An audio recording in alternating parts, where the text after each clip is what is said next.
Alright, this is going to be the recording of me reading the YAGS paper thing.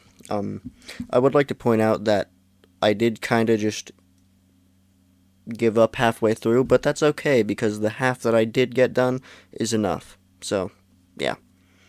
Guess let's just get into it. History is a period that has been captured throughout various mediums. Traditionally, history was told through first-hand accounts, records, and books. Eventually, history had to keep up with technological advances, and it began to be told in more elaborate ways, such as through television and film.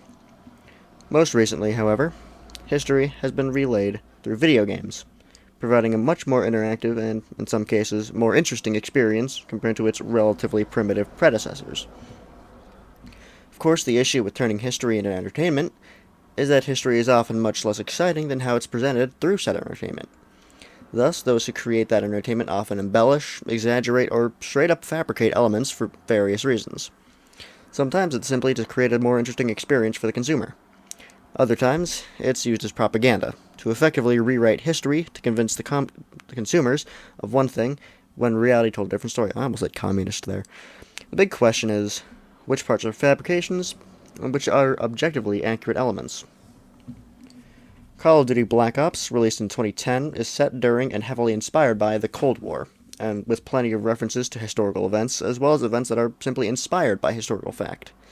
This essay intends to separate those two categories, though it should be noted that this document is not a comprehensive and in-depth look on every single element of Call of Duty Black Ops, due to both time constraints and the constraints of its author's sanity and patience, and also for your sake. The first mission of Call of Duty Black Ops, entitled Operation 40, shows the protagonist, Alex Mason, along with two other CIA/SOG, which is Special Operations Group, operatives, Frank Woods and Joseph Bowman, partaking in an attempted assassination on Cuba's then-dictator, Fidel Castro. Following the attempt, the trio attempt to escape Cuba in the chaos of the Bay of Pigs invasion, though Mason stays behind in order to clear the runway for his comrades to safely exit the area. Mason's then captured by the Cubans, and later given to the Soviets as a gift, because, at this point the Cubans and Soviets were kind of buddy-buddy. The real-life Bay of Pigs invasion did not involve nearly as many American operatives in comparison to the game, with the historical counterpart mostly involving Cuban exiles, though it was planned by Americans to overthrow Castro. Additionally, while the CIA did perform multiple assassination attempts on Castro, none of them succeeded, including the in-game attempt where it's revealed that it was in fact a double who was shot rather than the real Castro. I'd also like to point out that when this game released, Castro was still alive, and the Cuban government accused the developers and the United States government of attempting to digitally assassinate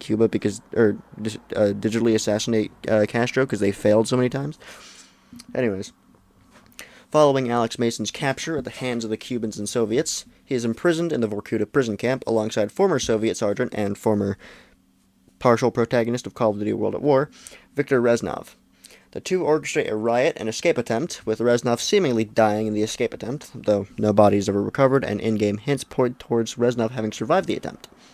Mason is then recovered by the CIA and placed under the supervision of his handler, Jason Hudson. While Vorkuta was a real Soviet prison camp, it shut down in 1962, 1 year before the events of this mission, which takes place in, 1963. The uprising and attempt are inspired by an uprising that occurred at the camp in 1953, however. Additionally, it is later revealed that Alex Mason, as well as other prisoners, underwent various methods of brainwashing in an attempt to create sleeper agents.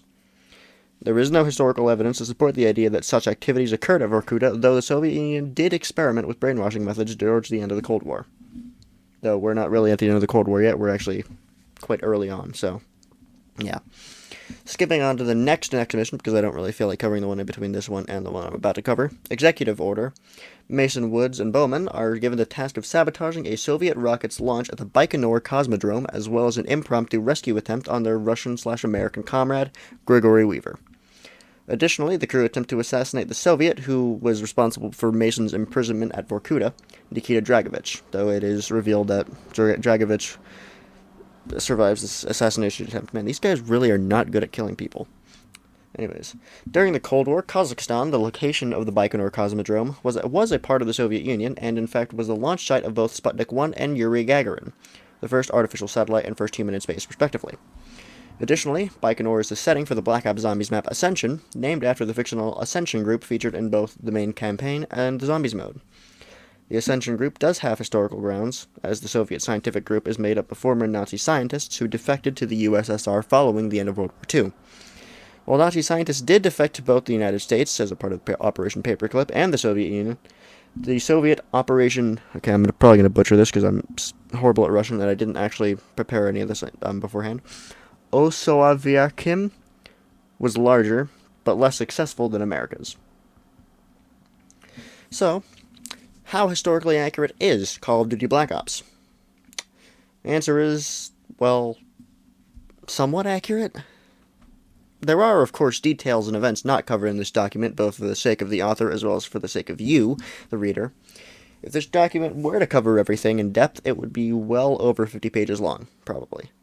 But, for the most part, Call of Duty Black Ops captures the essence of the Cold War and stays mostly true to the facts, while still leaving enough room for player enjoyment and developer creativity, both in regard to gameplay and from a storytelling perspective. Certain details like dates and weaponry might not exactly line up with real-life chronology, but it gets the important details right. And at the end of the day, Black Ops isn't popular or even really known for its historical accuracy. It's known for the story it tells, with the real-world history simply being a backdrop for the things that the game is focused on, like, the characters and the story. And also, this isn't an actual part of the document, but I would like to point out that if this paper would have been just if we had done it in 2026, I absolutely would have been able to do this exact document on Black Ops 2, because we're really heading towards that kind of future right now. Yeah. But yeah, that's pretty much it. That's all I recorded. Well, that's all I wrote. Yeah. Thanks.